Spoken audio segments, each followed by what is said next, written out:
ನಮಸ್ಕಾರ. ಈ ತಿಂಗಳು ಬಂದುಬಿಟ್ಟು auto immune disease awareness month ಅಂತ. ಸೊ ಈ ತಿಂಗಳಲ್ಲಿ ಆಟೋ ಇಮ್ಯೂನ್ ಡಿಸೀಸ್ ಬಗ್ಗೆ ಅವೇರ್ನೆಸ್ ತಿಳ್ಕೊಳ್ಬೇಕು. ಅದಕ್ಕೋಸ್ಕರ ನಮ್ಮ ಪಬ್ಲಿಕ್ಕಿಗೆ, ನಮ್ಮ ಜನರಿಗೆ ಈ ಆಟೋ ಇಮ್ಯೂನ್ ಡಿಸೀಸ್ ಅಂದರೆ ಏನು, ಅದರ ರೋಗ ಲಕ್ಷಣಗಳೇನು, ಅದ್ರ ಬಗ್ಗೆ ಏನಾದರೂ ಗೊತ್ತಿದೆಯಾ ಕೇಳ್ಕೊಳೋಣ ಅಂತ. ಸರ್, ಆಟೋ ಇಮ್ಯೂನ್ ಡಿಸೀಸ್ ಬಗ್ಗೆ ನಿಮಗೆ ಗೊತ್ತಾ ಸರ್? ಇಲ್ಲ ಸರ್, ಗೊತ್ತಿಲ್ಲ.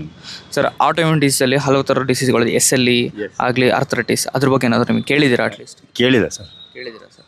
ಆ್ಯಂಡ್ ಅದು ಮೊಣ್ಕಾಲು ನೋವು ಮತ್ತು ಮೈಕೈ ನೋವು ಬಂದರೆ ಅದನ್ನ ಹಂಗೆ ಬಿಟ್ಬಿಡ್ತೀವಿ. ಅದರಿಂದ ನಮಗೆ ಮುಂದೆ ಆಟೋ ಇಮ್ಯೂನ್ ಡಿಸೀಸ್ ಆಗೋ ಚಾನ್ಸಸ್ ಇರುತ್ತೆ. ಅದ್ರ ಬಗ್ಗೆ ಏನಾದರೂ ಗೊತ್ತಾ ಸರ್? ಇಲ್ಲ ಸರ್, ಗೊತ್ತಿಲ್ಲ. Hello sir. Sir, auto immune disease ಬಗ್ಗೆ ನಿಮಗೆ ಗೊತ್ತಾ ಸರ್? ಗೊತ್ತಿದೆ. ಲೈಕ್ ಅದು ಏನಕ್ಕೆ ಬರುತ್ತೆ, ಅದು ಏನಾಗುತ್ತೆ ಅಂತ? ಆಥ್ರೈಟಿಸ್ ಅಂದರೆ ಸ್ವಲ್ಪ ನರ್ವ್ಸಲ್ಲಿ ಪ್ರಾಬ್ಲಮ್ ಇದ್ದರೆ ಆಥ್ರೈಟಿಸ್ ಬರುತ್ತೆ. ಫಿಂಗರ್ಸಲ್ಲಿ, ಜಾಯಿಂಟ್ ಪೈನ್ಸಲ್ಲಿ ಬರುತ್ತೆ ಆಥ್ರೈಟಿಸ್. ಅದು ತುಂಬ ಹೆಣ್ಮಕ್ಳಿಗೆ ಜಾಸ್ತಿ ಕಾಸ್ ಆಗುತ್ತೆ, ವಯಸ್ಸಾದವ್ರಿಗೆ ಕಾಸ್ ಆಗುತ್ತೆ ಅಂತ ಇದ್ರ ಬಗ್ಗೆ? ಆ ಥರ ಏನಿಲ್ಲ. 30 ವರ್ಷ ದಾಟಿರೋ ಹೆಣ್ಮಕ್ಳಿಗೆಲ್ಲ ಸ್ಟಾರ್ಟ್ ಆಗುತ್ತೆ. ಅದು ನಮ್ಮ ಮಿಸ್ಸಸ್ಗೆ ಇದೆ, ನಾನು ಎಲ್ಲ ಅನ್ಭವಿಸಿದ್ದೀನಿ. ಅದೆಲ್ಲ ನಾನು ಡೈರೆಕ್ಟಾಗಿ ಲೈವಲ್ಲಿ ನೋಡಿದ್ದೀನಿ. ಅದು ತುಂಬ ಒಳ್ಳೆಯದು ಸರ್. ನಿಮ್ಗೆ ಅದ್ರ ಬಗ್ಗೆ ನಿಮಗೆ ಅಟ್ಲೀಸ್ಟ್ ಅದು ಗೊತ್ತಿದೆಯಲ್ಲ, ಅದೇನು ಅಂತ?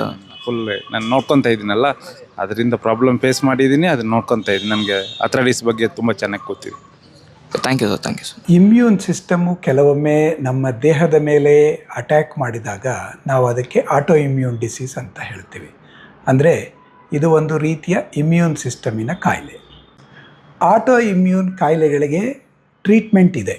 ಅಂದರೆ ಅದಕ್ಕೆ ಸರಿಯಾದ ಟ್ರೀಟ್ಮೆಂಟು ಸರಿಯಾದ ಟೈಮಿನಲ್ಲಿ ತಗೊಳ್ಳಬೇಕು. ಮತ್ತು ಎಲ್ಲ ಕಾಯಿಲೆಗೂ ಒಂದೇ ತರಹದ ಟ್ರೀಟ್ಮೆಂಟ್ ಇಲ್ಲ. ಈಗ ಥೈರಾಯ್ಡಿನ ಕಾಯಿಲೆಯಲ್ಲಿ ಥೈರಾಯ್ಡ್ ಭಾಗವನ್ನು ಕೆಲವು ಸಲ ಡ್ಯಾಮೇಜ್ ಆಗಲಿಕ್ಕೆ ಬಿಟ್ಟು ಥೈರಾಯ್ಡನ್ನ ರೀಪ್ಲೇಸ್ ಮಾಡಲಿಕ್ಕೆ ಶುರು ಮಾಡ್ತೇವೆ. ಯಾಕೆಂದರೆ ಥೈರಾಯ್ಡ್ ಗ್ರಂಥಿ ಡ್ಯಾಮೇಜ್ ಆದರೂ ಕೂಡ ಅದನ್ನು ನಾವು ರೀಪ್ಲೇಸ್ ಮಾಡೋದರಲ್ಲಿ ಮಾಡ್ಕೊಳ್ಬಹುದು.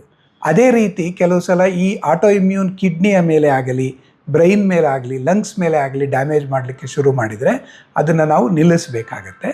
ಅದಕ್ಕೆ ಕೆಲವು ಇಮ್ಯೂನ್ ಸಪ್ರೆಸೆಂಟ್ ಅಥವಾ ಇಮ್ಯೂನ್ ಮಾಡ್ಯುಲೇಟರ್ ಅಂತ ಟ್ರೀಟ್ಮೆಂಟ್ ಕೊಡ್ತೀವಿ. ಈ ಟ್ರೀಟ್ಮೆಂಟ್ ತಗೊಳ್ಳೋದ್ರಿಂದ ಒಂದು ಅಂಗದ ಮೇಲೆ ಡ್ಯಾಮೇಜ್ ಆಗುವಂಥದ್ದನ್ನು ನಿಲ್ಲಿಸಬಹುದು, ಮತ್ತು ಕೆಲವಷ್ಟು ಸಮಯದಲ್ಲಿ ಕಾಯಿಲೆ ಸಂಪೂರ್ಣವಾಗಿ ವಾಸಿಯಾಗುವ ಚಾನ್ಸಸ್ಸು ಇರುತ್ತೆ.